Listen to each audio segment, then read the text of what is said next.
Eh bien, bonjour à toutes et à tous. Heureux de vous retrouver pour cette nouvelle émission Ma vie en Personocratia, la conscience souveraine en action.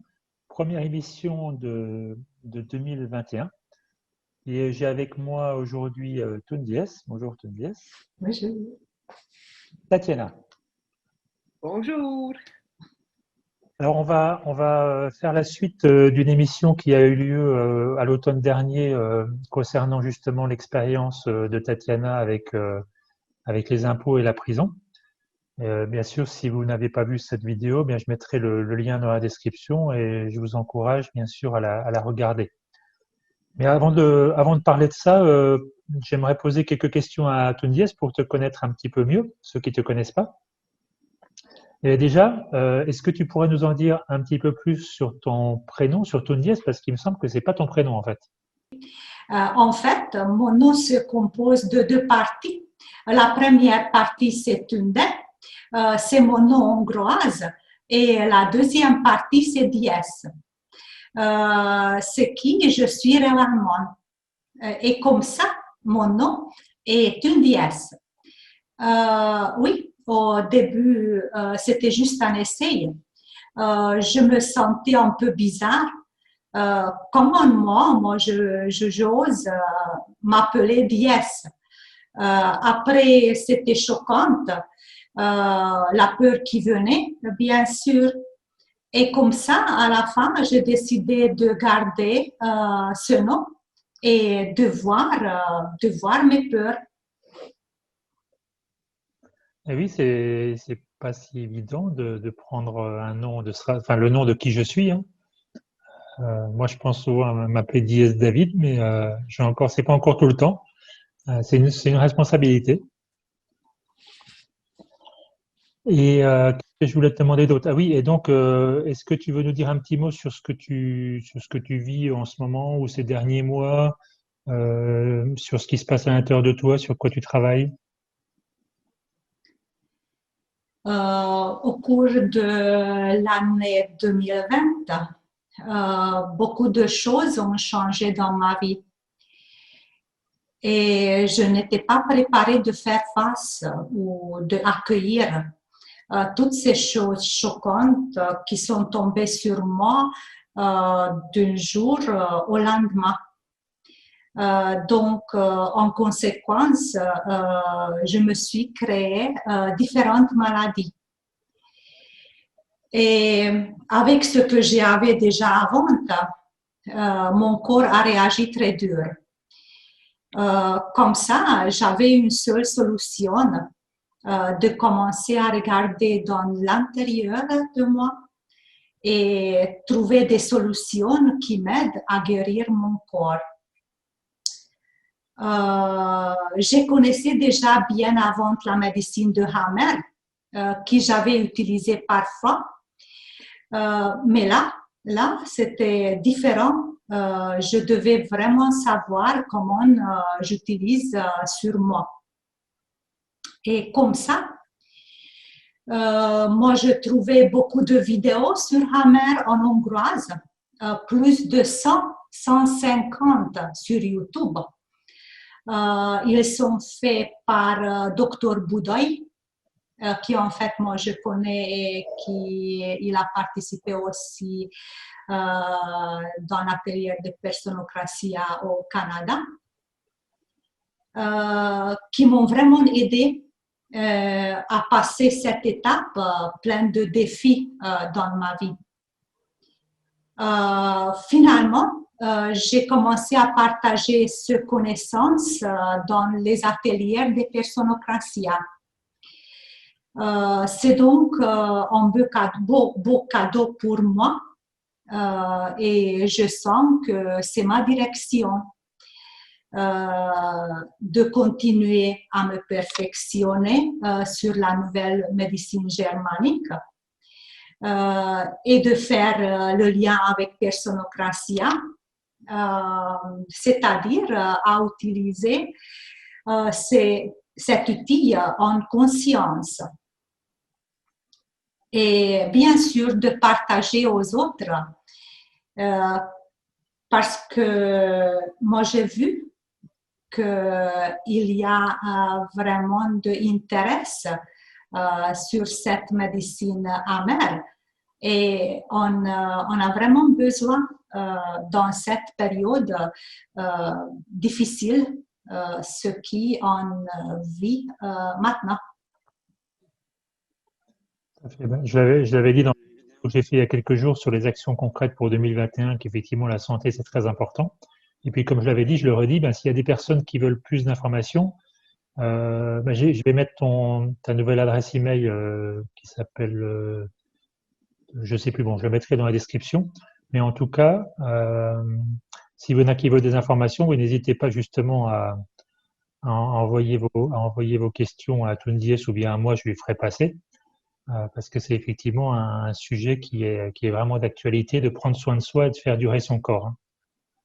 Et de faire le partage entre nous, bien sûr, parce que c'est à propos de ça. Moi, je ne suis pas une spécialiste amère. Moi, je fais de mon mieux et je peux partager mon expérience. Et oui, moi, je peux aussi écouter des vidéos dans différentes thématiques et déjà traduire des hongroises.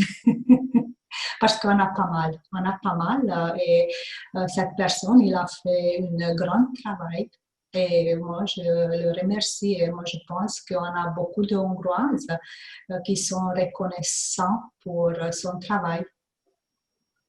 Et d'autant qu'ici en France et puis dans un petit peu tous les pays autour, Suisse, etc., que ce soit Hammer ou bien biologie totale, enfin tout ce qui est autour de cette façon de révolutionner la médecine, évidemment, c'est totalement interdit. Alors qu'en Hongrie, ils ont une capacité de proposer, enfin même les médecins, les docteurs ont la capacité de proposer cette médecine s'ils le souhaitent, quoi. Si moi je sais bien, cette personne, il a bien fini le médecin, il a travaillé dans le médecin traditionnel, dans la médecine traditionnelle, mais maintenant il est dans le système. Oui, bien sûr, parce que quand on se rend compte qu'en fait la médecine traditionnelle, mais en fait c'est l'inverse. Ce qu'il faut faire, c'est sûr qu'on peut plus faire les deux. Mais en tout cas, ce qui est intéressant avec cette personne, tu m'en as déjà parlé, c'est qu'en plus il a les connaissances quand même du corps, etc. Donc ça lui permet de faire le lien, évidemment, quoi. Mm-hmm. Ok, écoute, super. On aura certainement l'occasion d'en reparler dans d'autres vidéos, même une fois, pourquoi pas, de faire la médecine germanique ou sur la biologie totale. Ça me paraît vraiment important. Et donc, on va passer à l'autre sujet, qui est donc la suite des aventures de Tatiana. Alors, pour résumer rapidement, la dernière fois, on en est resté au fait que, bien, après avoir décidé d'arrêter de payer tes impôts, puisque tu avais compris que c'était en fait c'était la personne morale, c'était l'esclave qui a fait tous ses devoirs. En plus, l'argent, évidemment, il partait aux banques mondiales et il partait pas pour aider les gens. Hein. Tu avais décidé d'arrêter de collaborer avec le système. X années après, eh bien, ils ont fini par évidemment te retrouver. Et ça s'est terminé après multiples aventures. Ça s'est terminé qu'ils t'ont arrêté en fait. Je crois que tu étais dans ta voiture avec ta fille. Et on s'est arrêté là la dernière fois. Donc l'idée, c'est que tu reprennes là, et puis bien sûr, on va te guider un petit peu avec nos questions. Bon, oui, j'aimerais bien que vous me guidez. Je vais essayer de donner les gros détails, mais ce qui s'est passé depuis la dernière émission, c'est que après toutes ces années-là, parce que j'ai commencé quand j'ai rentré en détention, alors dans ce moment-là, c'était fin 2011. À fin 2011, j'ai rentré en détention. Et la peur, le ressenti le plus grand, c'est que j'ai aucune réponse. Je ne sais pas qu'est-ce qui va se passer. Je ne sais pas combien de temps je reste en détention. Les détails, j'écris les détails, j'ai commencé d'écrire en détention parce qu'il n'y avait rien à faire. Et pour moi, je suis une femme qui fait. Je suis une personne qui travaille tout le temps. Alors, quand j'ai créé la dentisterie, j'étais très contente parce que Je commence un travail et je finis un travail. Alors, je suis très en création. Mais tout d'un coup, j'ai rien à faire.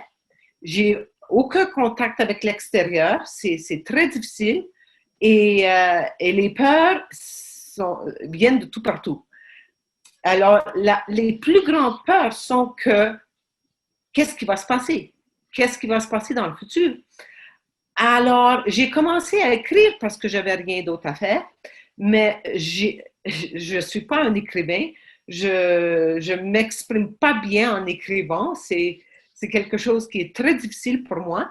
Mais puisqu'il n'y avait rien d'autre à faire, j'ai commencé à écrire. Et ensuite, après, j'ai sorti de la détention, après toutes sortes d'événements, j'ai sorti de la détention et j'ai retourné en sous caution. Sous caution, si je comprends bien. Je suis sortie sous caution et j'ai retourné à ma vie normale. Mais entre-temps, ce qui est important à dire, c'est que j'avais plus que 10 employés pendant des années. Et plusieurs d'elles m'ont suivi dans ce cheminement d'arrêter de payer les impôts.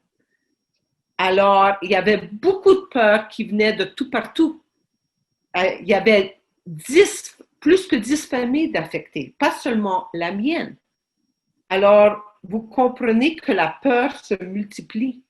Et c'était ça le plus gros. C'est pas la prison elle-même qui est le défi. Le physique de la prison, c'était pas grand-chose. C'est les émotions. Et les émotions de tout le monde alentour de moi. Alors... Oui, attends, juste déjà une petite chose, parce que tu dis la prison en elle-même, c'était pas grand-chose, mais je pense pour ceux qui nous écoutent, et aussi moi, ça m'intéresse de comprendre comment ça se passe quand tu rentres en prison. Enfin, c'est quoi les conditions de détention? Tu étais toute seule dans ta cellule? Comment c'était? Alors, vous êtes intéressé. C'est ça, je ne savais pas si je rentre dans... Mais un petit peu quand même pour poser le contexte. Puis effectivement, tu sais, on est dans une période où avec tout ce qui se passe avec les autorités extérieures, on sait qu'on a besoin de sortir de ça, mais en même temps, je dis on, je vais dire je, hein, parce que je parle de moi. Et en même temps, bah, entre guillemets, cette épée de Damoclès de la prison, on sait que peut-être je peux passer par là, ne serait-ce qu'une nuit ou autre, je ne sais pas ce qui va se passer. Donc partout là, c'est important de savoir à quoi ça ressemble quelque part. OK. Alors, je réponds à ta question et merci pour la question parce que ça me guide. Je réponds à ta question pour dire que j'ai passé par 3 prisons différentes. J'ai commencé avec la détention à Ottawa. Ensuite, après beaucoup d'événements, j'ai rentré en prison fédérale. Et ensuite, après que j'ai sorti, j'ai en effet rentré dans la prison colombienne. Alors, je voulais faire cette petite parenthèse ici. On va en parler, je pense, dans le futur parce que c'est quelque chose aussi qui est un petit peu intéressant. Alors, pour dire comment j'ai passé les premiers moments en prison, oui, initialement, je rentre dans une cellule. C'est une cellule à 2. Et bon, tu es enfermé dans un petit espace et tu as la toilette juste à côté de la porte. Alors, tu ne peux pas aller à la toilette dans le privé parce que à côté des barreaux, alors à côté du couloir, tu as un petit sink en métal et les bunk beds, les lits superposés et un petit desk en métal. Et tout est verrouillé. Alors, oui, la peur est là parce que tu connais rien. Et j'ai resté dans la cellule seulement, je pense que 2 jours, parce que j'ai compris, après 2 jours, avec la jeune fille, avec la femme avec qui j'étais, qu'il y a l'option du dortoir. Alors, j'ai demandé de me transférer dans le dortoir. Et la raison principale, c'est parce que au dortoir, tu as le téléphone. Alors, avec le téléphone, je pouvais me contacter avec l'extérieur quand, quand je voulais. Quand tu es dans la cellule, tu sors seulement pour une période de demi-heure, à peu près 3/4 d'heure, et tout le monde sort en même temps. Et il y a 2 téléphones et deux salles de bain. Alors, tout le monde doit prendre sa douche ou téléphoner pendant les 45 minutes. Alors, ça devient vraiment une logistique impossible. Et c'est pour ça que j'ai demandé de changer et d'aller dans le dortoir. Mais tu sais, le premier truc dont tu as parlé, c'est les toilettes. Ça peut paraître drôle, mais moi, c'est le truc qui me fait le plus peur. C'est d'être dans un truc où les toilettes ne sont pas privées. Alors, c'est purement le côté animal, je ne sais pas ce qu'il y a derrière. Mais moi, j'ai un Oui, souci avec ça. Et c'est vrai que c'est un truc qui me. En fait, la prison, quand je pense à la prison, c'est le premier truc auquel je pense. oui, c'est quelque chose ça. Et j'ai noté dans le livre que du côté des mâles, des hommes, ils mettaient comme Un rideau. un rideau. On dirait que les hommes sont encore plus sensibles. C'est possible que les hommes sont plus sensibles et ils mettaient un rideau pour créer un petit peu de privacité. Alors, c'est drôle que tu montes cette question parce que oui, en effet, je parlais de ça dans le livre. Ok, Mais une fois alors, dans le ouais. dortoir, les toilettes sont un petit peu plus privées. Tu as 2 toilettes, ils sont séparés, et la douche à côté de ça, il y a une douche et 2 toilettes pour 15 femmes, 15 à 16 femmes. Alors, la difficulté dans le dortoir, c'est que tu as maintenant à gérer 15 personnalités. Et 15 personnalités inconscientes. Alors, ça, c'est pas évident. Vraiment pas évident. Mais au moins, tu as les toilettes privées. Bon, c'est bon, c'est bon à savoir. Mais justement, tu parles des 15 personnalités, ça que je trouve intéressante, c'est comment, par rapport à l'image aussi qu'on se fait dans l'extérieur, est-ce que ces personnes qui sont en prison, est-ce que c'est des personnes qui ont vraiment leur place en prison ou est-ce que c'est des personnes finalement comme toi ou autres qui dérangent le système? Oh non, il y a très peu de personnes comme moi qui dérangent le... Non, en effet, j'ai pas rencontré une durant toute ma période en prison qui dérangeait le système. C'était toutes les personnes, en majorité, si je peux catégoriser, c'était les drogues, les vols, Les vols. les vols, les drogues, les vols et le meurtre. Alors, il y avait beaucoup de... Et la personne dans le dortoir que j'ai rencontré qui était là, il y avait 2 personnes que j'avais une relation la plus proche, que j'ai noté encore dans mon livre, il était là pour des meurtres. Alors, c'est les personnes les plus magnifiques, je peux dire. En effet, j'ai même mentionné Madame Makou. Je veux faire une petite parenthèse ici. Je peux mentionner son nom parce qu'elle m'a donné sa permission d'utiliser son nom. Et je l'ai écrit et je l'ai rédigé hier. Alors, excuse-moi. Alors, Madame Makou avait rentré en prison et elle a sorti avec moi. Alors, j'ai eu son petite histoire et je veux la mentionner ici à cause de ce que Tundies a dit. Madame Makou a été condamnée à 25 ans de prison parce qu'elle avait donné, c'était une personne holistique, comment on dit ça? Une Thérapeute ou non? thérapeute holistique. Et elle a donné un produit à une personne et cette personne est morte.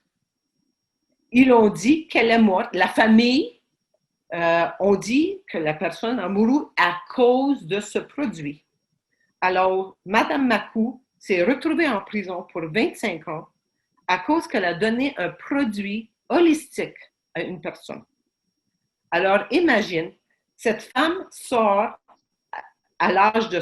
Elle avait 76 ans, 16 ans quand elle est sortie parce qu'elle était là pendant des années pour donner un produit holistique. Alors, tu imagines, comme j'ai dit, les personnes qui sont là pour la vie, comme 25 ans, c'est les personnes pour des meurtres, c'est les meilleures personnes, c'est les personnes les plus magnifiques que j'ai rencontrées en prison. Et En fait, Madame Makou était plus belle. c'était la question que je t'ai posée tout à l'heure et je pense qu'effectivement c'était ça la réponse que je te demandais s'il y avait des personnes surtout qui étaient là qui dérangeaient. Tu m'as dit non, mais en fait si, puisque ce sont que des gens qui dérangent en fait. Parce que cette personne, elle a rien fait de mal, sinon justement essayer de soigner d'une autre manière, quoi. Oui, oui, exactement. Exactement. Il y a toutes sortes d'histoires, c'est sûr. Quand j'ai répondu non, dérangeait dans le sens politique. Ah oui, dans le sens Dans le politique, sens, d'accord. euh, Toi, dans toi le sens tu te considères comme un résistant ou un combattant politique ou je sais pas à l'époque. exactement, je suis résistante. Les autres personnes ils ont tout son cheminement, mais les drogues addicts, les jeunes, euh, sont les plus dérangeantes dans le dortoir parce qu'ils sont vraiment inconscients. Mais ceux qui sont là pour des meurtres, c'est des personnes matures, avec des histoires, et c'est des personnes magnifiques en général. Et je veux ajouter que durant tout mon temps en prison, j'ai eu des histoires. J'ai eu des histoires dans le dortoir et tout ça. C'est pas important de rentrer dans les détails. Mais en général, c'était une expérience, comme j'ai dit avant, une expérience magnifique, une expérience d'apprentissage incroyable qui a commencé en détention pour un petit bout de temps. J'ai resté en effet 6 semaines avant de sortir. Je voudrais demander comment ça se passe en journée dans le prison. Vous avez le droit de vous parler entre vous ou vous avez quelque travail ou qu'est-ce que vous faites en fait dans le prison? Oui, c'est une autre très bonne question. Pour moi, les 6 semaines que j'ai resté en détention était le pire temps de prison. Parce qu'une fois que tu es au fédéral et même au provincial, je n'étais pas allée au provincial, c'est tous des niveaux différents de prison. Au fédéral, tu as une vie quand même assez normale qui se crée.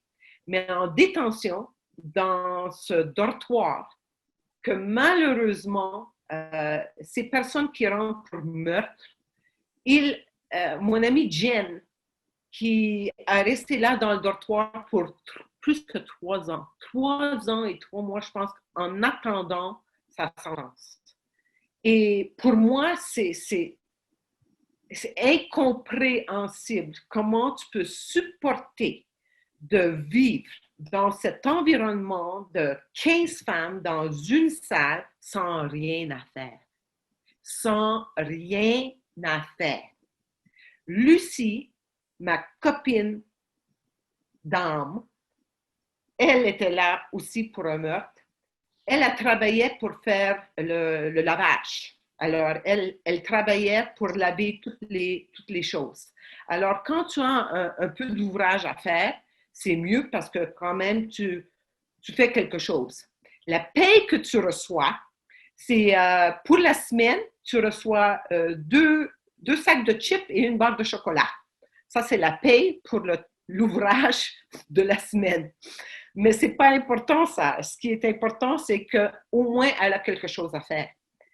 Sinon, tu es là dans le dortoir, assis sur le lit. Les femmes sont dans leur lit, couchées ou assis sur leur lit à journée longue.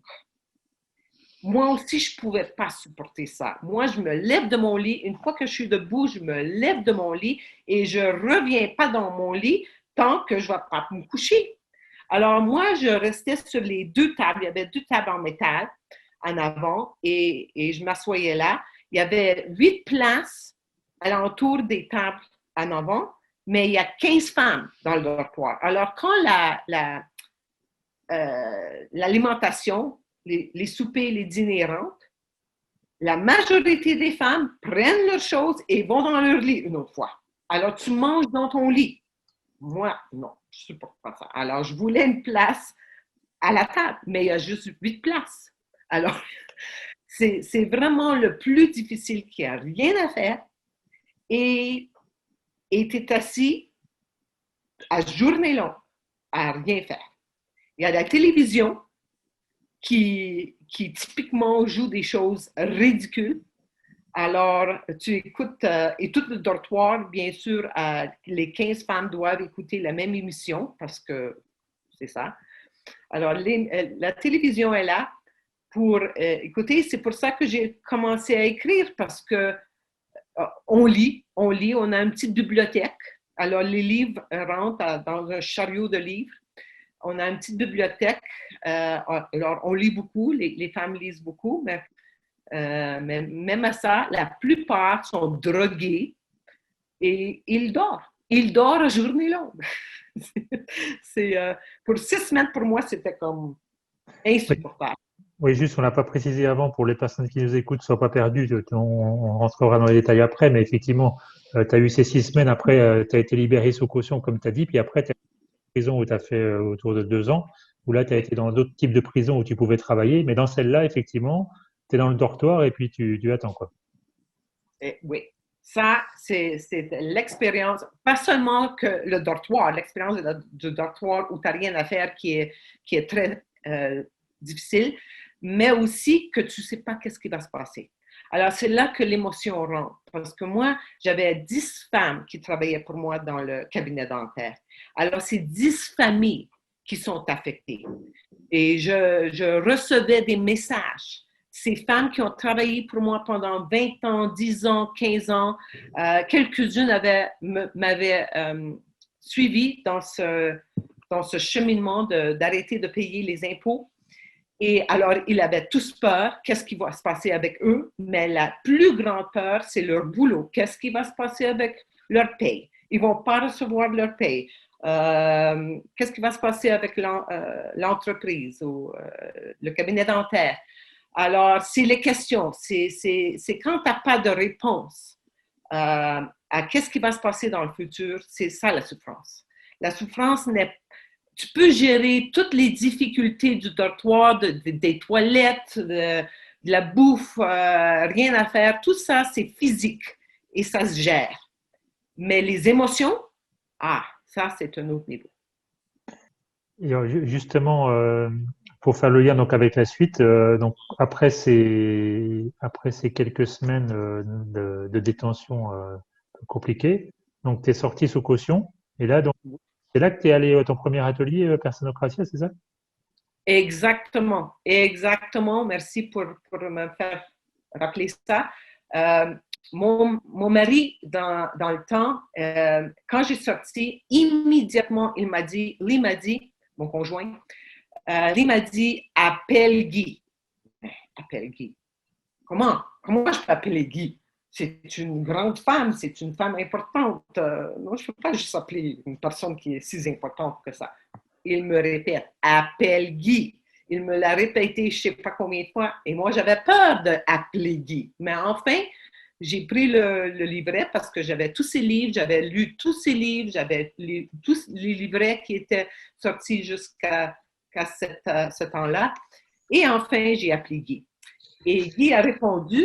Et la première chose qu'elle me dit, c'est que « alors on est des copines de prison ». Alors, elle a vraiment ouvert la porte grande avec son cœur et elle m'a parlé, elle m'a invité d'aller à Montréal pour une présentation d'un jour.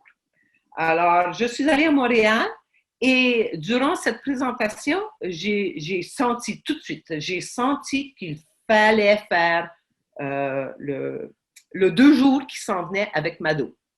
Alors, ce que j'ai fait, ce que j'ai eu, ce que j'ai créé, ce que mon âme a créé, c'est un atelier de 2 jours avec Mado. Et je l'ai fait et durant cet atelier, je pensais que j'allais juste faire 1 jour parce qu'il fallait que je voyage et je retourne à Ottawa pour m'inscrire chaque jour parce que sous caution, il y avait des règlements.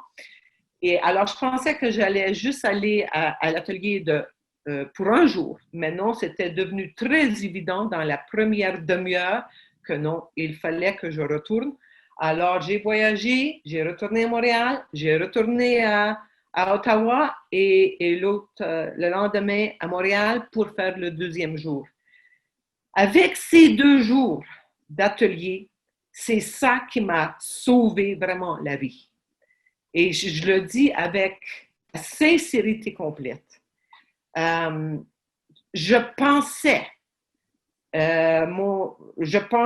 que j'avais compris ce que j'ai lu dans les livres, dans les livrets de Personocratia. Je pensais que j'avais une compréhension de ce qui est écrit, mais en effet, je me suis rendu compte que non, les détails, l'intégration de ce qu'on lit ne se fait pas. Au moins pour moi, ça ne s'est pas fait du tout. C'est superficiel, c'est une connaissance qui vient, qui rentre et ensuite elle va quelque part et c'est pas intégré. Et sans cette intégration que j'ai pu faire durant les 2 jours avec Mado en atelier, c'est ça qui m'a vraiment, vraiment aidé durant les 2 ans de prison qui sont venus après. Parce que je me suis rendu compte aussi que non, je peux pas continuer parce que le système, sous caution, le système, c'est ma création, c'est sûr, mais il voulait que je retourne en mouton blanc et retourne à payer mes taxes et refaire la vie normale pour que tous les moutons blancs et noirs voient qu'est-ce qui se passe quand tu suis pas la direction qu'il faut suivre. Oui, alors en fait, effectivement, donc ce que je comprends, c'est que après tu étais sous caution, mais que bon, pour que tu restes dans cette situation et que tu ne retournes pas en prison, comme tu dis, il fallait que tu te soumettes à un certain nombre de choses, j'imagine. Et donc, qu'est-ce qui s'est passé finalement que tu es retourné en prison? Bon, mais je me suis pas inscrit. Il fallait que je m'inscrive chaque jour. Tu dis inscrire, ça veut dire comment on appelle ça en français, je sais plus, mais oui, que tu t'enregistres tous les jours, que tu ailles pointer au commissariat ou quelque chose comme ça. Exactement, c'était RCMP, la police montée du Canada. Et en fait, quand j'ai parlé avec Guy, je me suis rendu compte que elle m'a expliqué après les ateliers. J'ai rencontré Guy une autre fois à Montréal en privé. Et elle m'a expliqué que j'ai vraiment le choix. Je peux faire une entente avec eux et payer, faire des paiements, faire des versements de tous ces taxes qui étaient pas payées et revenir dans la vie normale. Et c'est là que j'ai compris que non, c'est impossible. Je ne peux pas revenir dans un esclavage encore plus profond et contribuer à cette énergie négative de peur, de contrôle et tout ce qui se passe parce que j'en savais trop. C'était impossible. Du premier moment, c'était impossible. Alors, comment je peux revenir après 8 ans de conscience? Comment je peux fermer ma conscience et retourner par en arrière? C'était impossible. Alors, j'ai fait la même chose que Guy. J'ai essayé d'aller en cours et de mettre en évidence que le non est mort. La mort Du citoyen, quoi. Du citoyen, merci. La mort du citoyen. Alors, ils ont ri dans la cour, c'était vraiment laughed out of the court. Et c'était, hey, la idiote. Quelle idiote. Mon père était là et c'était vraiment l'énergie en cours. C'était évident que tout le monde riait de moi d'une façon très forte. Alors, 2 jours après ça, j'ai été arrêtée une autre fois dans ma maison, mais cette fois-là, Je savais qu'ils viennent pour moi, alors j'étais plus préparée. Mes parents étaient là, mon fils était là, et j'étais arrêtée une autre fois et remis dans le dortoir. Bon, je fais remis dans le dortoir. Et je reviens à ce que tu disais sur la cour, enfin sur le tribunal. Et quand tu dis qu'ils se sont moqués de toi, tu t'es présenté en expliquant que donc tu n'étais plus cette citoyenne. Mais ça veut dire que donc tu n'as plus répondu à aucune question. Tu sais, en fait, tu n'es plus du tout, tu répondais plus à leur autorité, quoi. Exactement. Et j'ai donné comme une lettre. J'ai offert une lettre écrite que je ne suis pas la morte de la citoyenne. Mais exactement. En cours, j'ai juste répondu que non. Je réponds à aucune question parce que ce n'est pas moi. Et ça va pas suffi aussi peut-être parce que tu avais signé des choses avant ou je ne sais pas. Pourquoi c'est l'énergie derrière les mots. Ce qui est important de comprendre, ça a marché pour Guy parce que Guy était à un niveau de conscience complètement différent que le mien. Le mien, mon action, c'était vraiment réaction. C'était pas une action comme Guy l'a fait. Guy a fait tout en conscience, en compréhension. Moi, c'était réaction à la peur. Je voulais pas retourner en prison et c'était comme la seule chose que je savais à faire pour essayer de pas rentrer en prison. C'était complètement égo. C'était pas géré par mon âme. Et ça, je l'ai compris pas mal tout de suite. C'est important ce que tu dis aussi pour ceux qui nous écoutent. C'est vrai que comme on en parle souvent dans Personocratia, c'est la conscience avec laquelle je fais les choses qui est la plus importante. Et donc, ben, si effectivement je fais quelque chose en réaction, même si je vais utiliser peut-être le même outil, par exemple, qui va être de sortir de la personne légale, eh bien le résultat sera pas du tout le même. Donc l'important c'est pas voilà, c'est pas l'objectif, c'est de changer sa conscience et après je peux faire les choses, de faire dans le bon ordre, comment dire. Et l'ego nous convainc que oh non, ça va pas passer parce que c'est pas ça que mon ego veut. Alors, l'ego va te convaincre de n'importe quelle menterie. Bon, mais j'ai vécu et c'est pour ça que moi, j'avais besoin, c'est clair, et c'est pour ça qu'en écrivant mon livre et aujourd'hui en relisant mon livre, parce qu'enfin, c'est traduit en français, c'est fini la traduction en français après toutes ces années, c'est intéressant que j'ai fini mon livre en anglais il y a comme 6 ans et juste maintenant, c'est la traduction. Oh, merci Nicole Dumont, parce que Nicole Dumont, qui est une copine de Nicole qu'on connaît, sont venus ici en Colombie et elle m'a promis d'aider à corriger mon français et elle vient de le faire. Alors, c'est fini maintenant. Et quand je le relis, je me rappelle de tous ces détails, pourquoi j'ai vécu cette expérience. Et aujourd'hui, c'est très important parce qu'on vit tous ce que j'ai vécu, l'humanité est en train de le vivre. Et comment ton livre il a un nom déjà?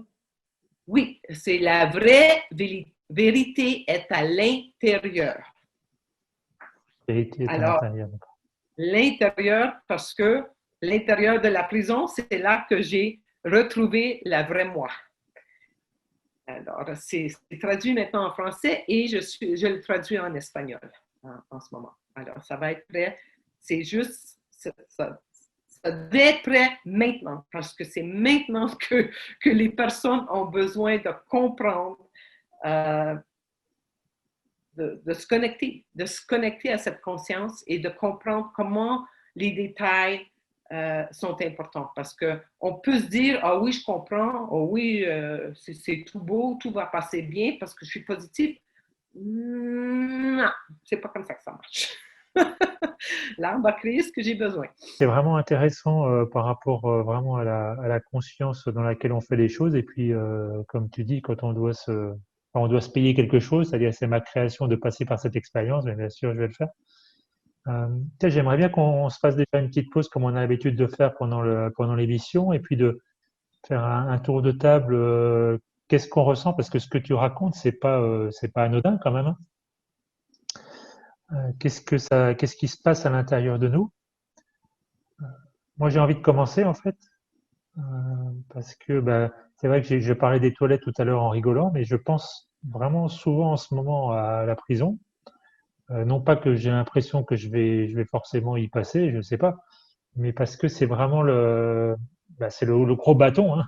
C'est le gros bâton avant la mort, qui est la suppression complète de la liberté. Alors, c'est vrai qu'aujourd'hui, je me sens déjà par moments un petit peu en prison avec tous ces confinements et toute cette partie sanitaire, mais je sens en tout cas que pour moi, c'est ce qui vient me chercher, de me dire, OK, qu'est-ce qui va se passer si ça va encore plus loin que la prison à la maison, hein. Est-ce que je suis prêt à aller jusque-là? Toi, je me vois pas du tout me battre avec les gendarmes ou autres, mais il est possible, comme je l'ai déjà dit, qu'un jour, je décide de pas décliner mon identité et je ne sais pas ce qui va se passer. C'est vrai que pour moi, il y a les conditions de détention comme les toilettes, par exemple, mais il y a aussi les personnes autour. Et c'est important, c'est chouette aussi ce que tu as dit, parce que bah, il y a autant de belles personnes en prison qu'ailleurs, voire plus.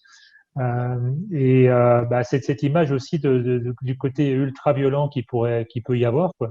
Donc ça, évidemment, c'est mes peurs, toute ma prison mentale. Je sais que je vais créer ce qui est bon pour moi, mais je pense que c'est comme tout, le fait d'en parler, bah, ça rend la chose finalement moins grave.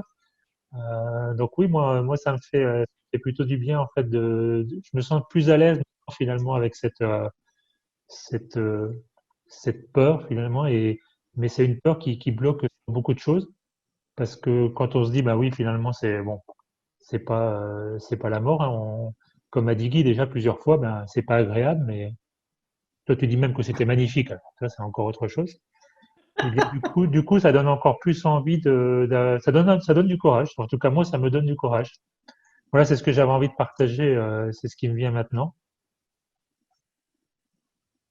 Tu me dis, est-ce Euh, que pour moi, moi, j'ai fait directement le lien avec ce qu'on vit dans cette période. Et comme tu as exprimé, et après comment tu as vécu les choses, ça me fait relaxer en fait, parce que c'est pas très grave. C'est pas très grave d'entrer en prison, et c'est pas très grave de passer de différentes étapes dans notre vie. Si on sait, si on sait notre chemin, si notre chemin a besoin, si on a besoin de cette expérience, de nous faire plus connecter avec notre âme. C'est faisable, simplement, c'est faisable. Et ça vaut la coup en fait, ça vaut la coup. C'est quelque chose qui ça aide beaucoup. Et on peut passer. On peut voir comment on est simple, comment notre corps ça peut habituer. Et c'est pas ça le primordial. C'est pas pour ça qu'on est vivante. Il y a un but derrière euh, plus, qui est plus profonde, et pour qui ça mérite à faire les choses, à passer les étapes. Et merci pour ton témoignage, ça me aide vraiment. Et en fait, ça me renforce. Merci. bienvenue. Merci beaucoup de confirmer que ça aide. C'est ça. Comme tu dis, on crée seulement ce qu'on est capable de gérer. On ne va jamais créer dans notre vie ce qu'on n'est pas capable de gérer. Ça, c'est clair, à 100% clair. Et chacun de nous a un cheminement très différent. C'est clair que la majorité des personnes ne passeront pas par la prison. Mais parler de la prison, c'est quelque chose, comme tu dis, et David, qui va aider à beaucoup de personnes parce que c'est une peur qui existe, je pense que en ce moment, c'est une peur qui remonte, qui devient plus actuelle qu'avant. Avant, c'est qui aurait pensé de la possibilité d'aller en prison? David, tu n'aurais jamais pensé de la possibilité d'aller en prison avant ce confinement, avant cette période qu'on vit maintenant, pas vrai? Oui, exactement, bien sûr, puisque bon, moi, j'étais pas dans un mode rébellion plus que ça, puisque je vivais ma petite vie, hein, mon petit confort, comme on dit, même si effectivement je voyais de plus en plus ce qui se passait. Mais quand il s'agit effectivement après de l'intégrité de mon corps, hein, parce que c'est ça dont il s'agit aujourd'hui, hein, que ce soit les vaccins, les masques, etc. Bah là, évidemment, puis bon, entre-temps aussi, j'ai grandi en conscience. Mais jusque-là, le système n'avait jamais menacé de toucher à l'intégrité de mon corps, tu vois, ou de décider l'air que je peux respirer à l'extérieur. Enfin, c'est un truc c'est inimaginable. Donc, partant de là, bah, je sais que je pense que même déjà il y a quelques années, ça n'aurait pas été possible pour moi, mais je l'aurais fait en rebelle. Donc, partant de là, je sais que de toute façon, je peux plus me soumettre et que je dois faire la paix avec ça, parce que comme bah, vous avez dit tous les deux, c'est juste une étape à passer et puis ça vaut le coup. Oui, ça vaut le coup. Et Absolument. c'est marrant ce qu'a dit justement ce qu'a dit Tundia Savant, c'est exactement ça, parce que dans une dernière vidéo d'ailleurs, elle disait que pour elle, ben, c'est effectivement il y a la peur qui est là, mais une fois qu'on a passé la peur, on ressort vraiment renforcé. Et ben, c'est ce qu'on fait tous depuis des années sur ce chemin. On le sait, je le sais. Et finalement, la prison, c'en est une comme les autres, comme une maladie ou autre. Et à chaque fois, comme tu dis, Tatiana, quand si je la prends et si je l'accueille, bah, c'est de toute façon, c'est qu'elle est là pour quelque chose. Et je vais la passer aussi, et ça va être encore plus facile après. Encore une fois, c'est pas une obligation de passer par la prison, je le dis pour ceux qui nous écoutent. Euh, mais je vais créer ce dont j'ai besoin, et ce sera pas plus grave si c'est ça qu'autre chose. Je vois bien d'ailleurs, et on le voit tous dans notre vie, que des fois un tout petit détail, quelque chose qui paraît anodin pour un autre, ça peut être l'expérience la pire de ma vie, bien plus que la prison ou autre chose, hein. Donc c'est vraiment purement personnel en fait. Oui. Mais oui, ça renforce, ça. Moi aussi, tu parlais d'espoir, mais oui, ça renforce, ça donne du courage. C'est vraiment, c'est incroyable. Regardez, moi, je vis en gratitude. Je vis en gratitude chaque jour. Je regarde alentour de moi et je sais que tout est ma création et tout ce que j'ai passé à travers, j'ai pu passer à travers d'une façon assez efficace. Et la raison pourquoi, c'est parce que j'avais cette compréhension de qui je suis en premier lieu et j'accueillais l'expérience. C'est très important de pas essayer de néguer ce qui se passe devant nous. C'est notre création et on est ici pour passer à travers à autre chose. Et c'est pas un passage facile. C'est pas pour dire que c'était facile, pas du tout. Et ça va pas être facile pour personne et ça va durer des années et on n'a pas de réponse, on n'en sait rien du futur. Et comme j'ai exprimé, ne pas savoir qu'est-ce qui va se passer, c'était la partie la plus difficile. Une fois que j'ai plaidé coupable, parce qu'il fallait, j'étais, comme je dis, mon histoire est différente de Guy. J'ai plaidé coupable parce que c'est ça qu'il fallait que je fasse. C'est ça, j'étais guidée par mon âme de faire et de ne pas me battre, de ne pas résister à cette création que j'ai créée et de vivre tous ces détails et d'apprendre à travers tous ces détails. Et parce que je n'ai pas résisté, je n'ai pas créé de la souffrance, ou au moins pas beaucoup de souffrance. Tu veux dire qu'en fait, à partir du moment où tu as décidé qu'effectivement, dans ton cas à toi, il n'y avait pas d'autre solution. En tout cas, c'était la meilleure solution pour apaiser les choses et pour trouver une issue, de dire ben, je vais accepter les 2 ans de prison, c'est ça? Ben, du coup, tu les as vécus beaucoup mieux parce que tu n'étais plus dans le combat, quoi, c'est ça? Exactement. Et une fois que j'étais en prison, c'était toute une autre vie. C'était vraiment une vie très bien, très bien. Je décris les détails encore dans le livre et c'est pas important de vraiment décrire les détails, à moins que vous avez des questions spécifiques.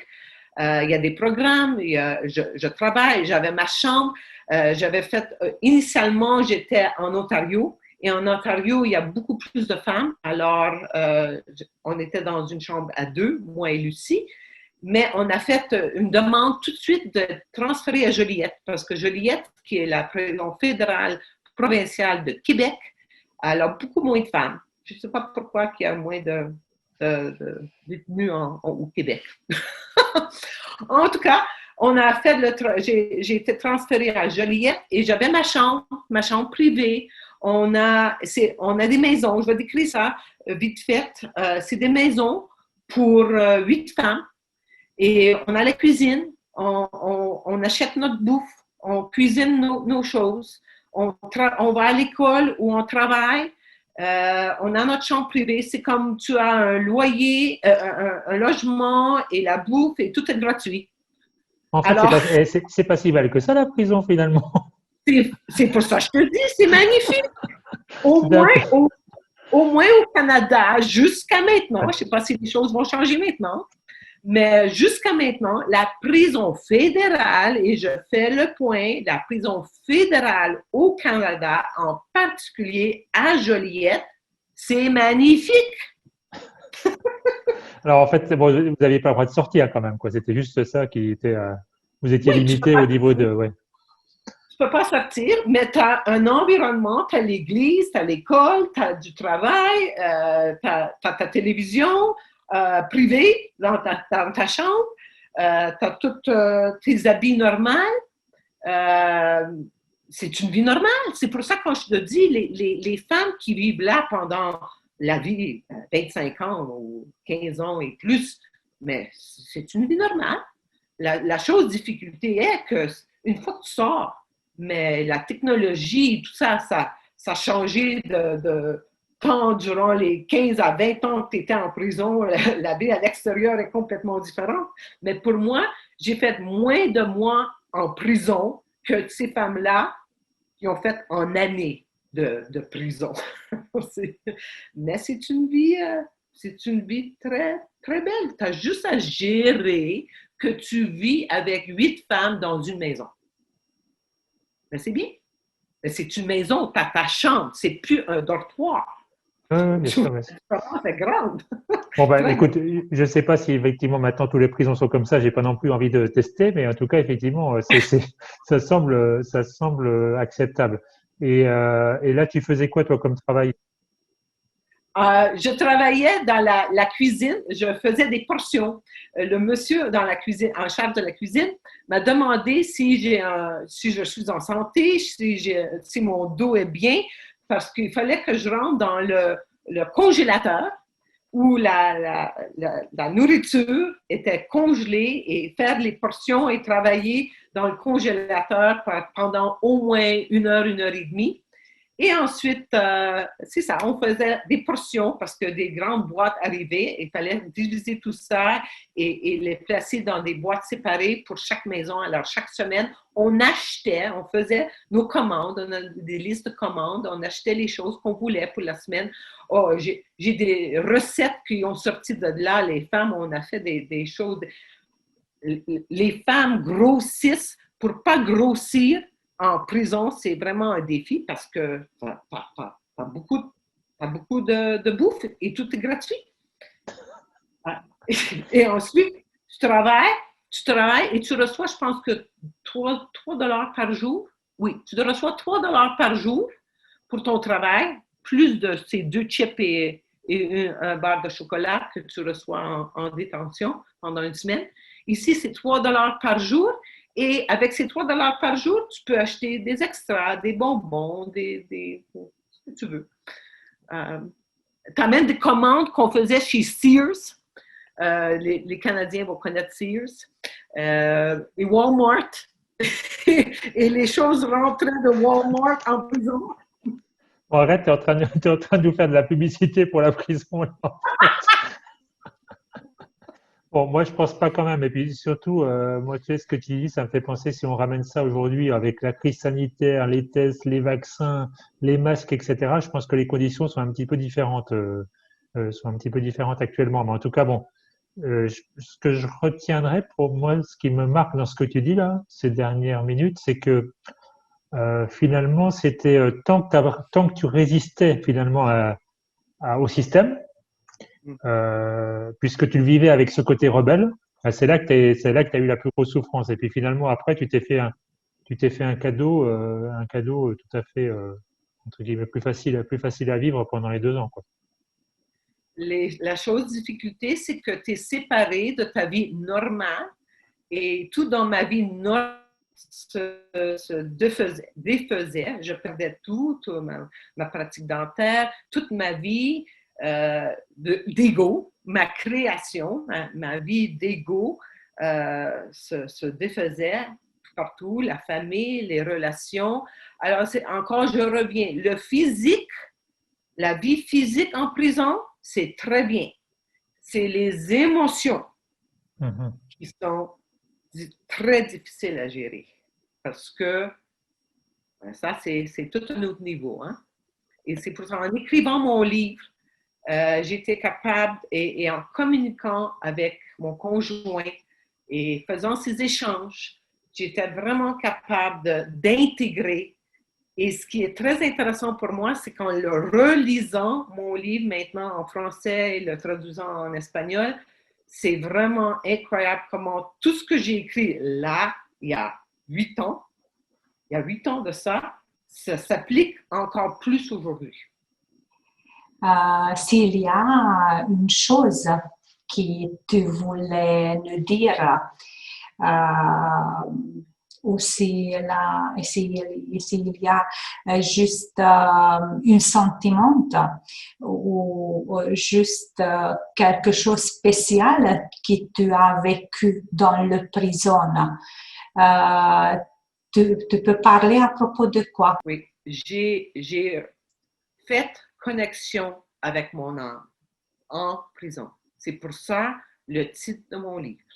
La vraie vérité est à l'intérieur.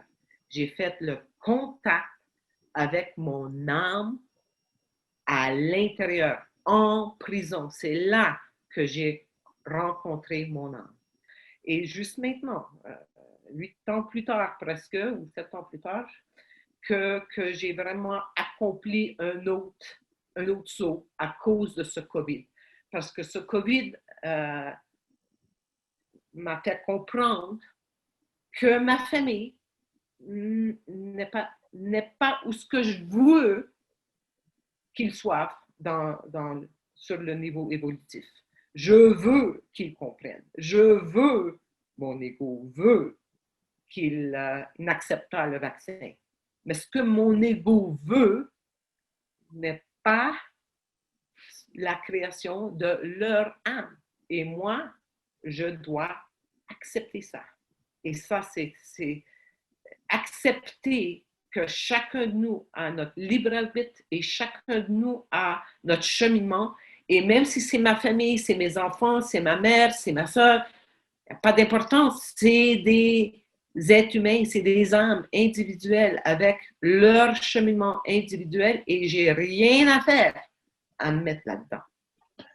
Tu sais, c'est souvent c'est quelque chose qui me vient aussi assez régulièrement quand je m'inquiète pour les autres ou quand j'essaye de changer les autres, justement, de me rappeler bien sûr que que moi, si moi j'ai une âme, je le sais, donc ça veut dire qu'eux, ils en ont une aussi, et donc ils ont leur propre vie, leur propre création. Mais des fois, quand même, ça revient toujours un peu comme toi, le fait de vouloir quand même encore aller à l'extérieur. Puis je me dis pourquoi? Puisque je sais que, et en fait, je me rends compte que c'est toujours une question de foi, c'est-à-dire que quand j'ai confiance en moi à 100% totalement, la question ne se pose pas. Par contre, si je manque un petit peu de confiance en moi, si je suis un peu plus fébrile, eh ben là, tout de suite, mon regard, il va se porter en fait sur l'autre. et puis il va commencer à essayer de vouloir convaincre l'autre, changer l'autre. Enfin, c'est toujours la même chose, c'est un peu cette lutte pour l'énergie qui est la seule vérité, parce qu'au final, je sais, bien sûr que, mais ça me fait plaisir de m'orienter sur l'autre, et puis par exemple d'essayer de lui sauver la vie. Hein. Donc, je retombe dans mes rôles, etc. Bon, un peu moins, mais je vois encore effectivement ce miroir, alors que oui, je le sais, que lui, il a sa propre vie, et moi, je peux juste partager ma vérité, et je peux rien changer pour lui, et c'est pas grave, et c'est comme ça, tout est parfait, comme on dit. Mais c'est pas toujours évident. C'est pas évident et c'est plus facile de dire que de faire. Oh oui, oh oui. Mais c'est en le faisant qu'on voit justement où on en est. On voit que c'est encore difficile. Si je fais pas, ben, je reste dans la théorie, hein, dans l'enseignement, tu vois, et puis donc là, c'est la mise en pratique en ce moment. Hein. On y échappe. Exactement, exactement. Tu me dis, Ça me vient beaucoup de choses en vous entendant. Par exemple, moi, je me sens plus détachée parce que j'habite en France et ma famille, ils sont en Transylvanie. J'avais aussi beaucoup de tentatives de leur expliquer, spécialement pour mon fils, différentes choses. Mais c'est pas toujours comment moi je crois que sont les choses pour eux. Si moi je parle et moi si moi je vraiment veux entendre mon fils par exemple, je réalise qu'en fait il avance pas comme moi je veux qu'il avance ou pas pas dans la direction ce que moi je voulais pour lui. Mais en fait, il a fait le grande étape et il passe le grande étape. Et après que moi j'ai réalisé ça exactement dans la dernière conversation avec mon fils, je suis vraiment soulagée? soulagée et moi je remercie mon âme en fait qu'on est ensemble, qu'on fait les choses différemment et la direction c'est la même. Bah, je vous propose tout simplement, comme d'habitude, pour se donner le mot de la fin, la conclusion, qu'est-ce que qu'est-ce qu'on a envie de dire pour terminer? Qu'est-ce qui est vivant maintenant? Bon, pour moi, je vous remercie encore une fois de m'offrir cette opportunité de partager cette histoire et avec ce partage, donner la possibilité pour que d'autres sentent qu'il y a vraiment une solution. Mais il y a vraiment juste une solution. Je reviens, il y a beaucoup de personnes tout partout qui parlent de solutions, mais il y a juste une solution. Et cette solution, c'est contacter son âme et faire ce contact avec mon âme. Et c'est pas facile, c'est quelque chose, mais c'est pas facile, mais ça se fait. Et je sais que je vais me transformer dans cette vie. Ça, c'est la foi que j'ai aujourd'hui. Avant de parler de ça, de parler de la transformation, c'était vraiment pas, je l'acceptais encore du niveau mental, mais pour en parler, pour le dire à voix haute, c'était impossible. Aujourd'hui, je le dis. Je vais transformer dans cette vie et c'est un cadeau ce qu'on nous donne parce qu'on a cette grande opportunité d'aller à quelque chose d'autre, à ce nouveau être divin. Et on va le faire. On va le faire et moi, je suis là. Alors, je vous remercie et on continue parce que c'est un cheminement. C'est pas achevé, pas du tout. On continue. Adieu. Comme conclusion, moi, je voudrais dire juste tout est parfait. C'est mon sentiment, c'est mon ressentiment maintenant. C'est comme moi, je me sens vraiment.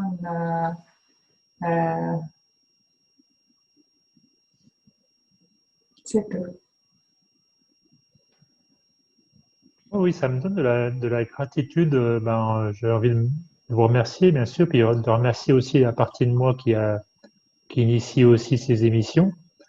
Euh, Parce que c'est vrai que de parler de ces peurs, ben finalement, c'est quelque chose qui est tellement important de voir que, comme on vient de le voir avec la prison, comme moi j'ai parlé de ce qui me faisait peur, par exemple, en prison, c'est de voir à quel point c'est ridicule.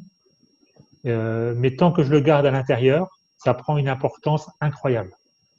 Et dès que j'en parle, bah, effectivement, ou dès que j'en parle avec d'autres, ou dès que d'autres parlent de leur expérience, bah, ça prend une toute autre dimension. Puis je me rends compte qu'effectivement, comme dit Guy, c'est que l'ombre de l'amour, c'est que c'est rien, tout ça. J'ai juste à enlever ce voile. Hein, c'est ça l'apocalypse, hein, c'est enlever le voile. Donc je pense que bah, c'est vraiment ce qui se passe en ce moment. Bah, aujourd'hui, ça me conforte encore plus dans l'importance de ce travail qu'on fait ensemble, nous et d'autres, hein, de simplement de partager notre vérité, de dire ce qui nous fait peur. Et puis ça rejoint bah, ce que tu as dit, Tatiana, ça ramène à l'étape ultime qui est bah, je me rappelle de qui je suis et puis je fais le couple à l'intérieur de moi. Ben, moi aussi, j'y crois et je sais que la transformation, c'est maintenant, c'est dans cette vie. Donc, j'ai vraiment aucun doute là-dessus. Et je vais continuer à m'occuper de mes peurs encore plus, peut-être de manière plus courageuse et plus déterminée encore pour 2021. Tout est parfait et à dièse. Merci beaucoup à toutes les deux. Wow. On se retrouve dans une autre émission. Bye bye. Bye bye.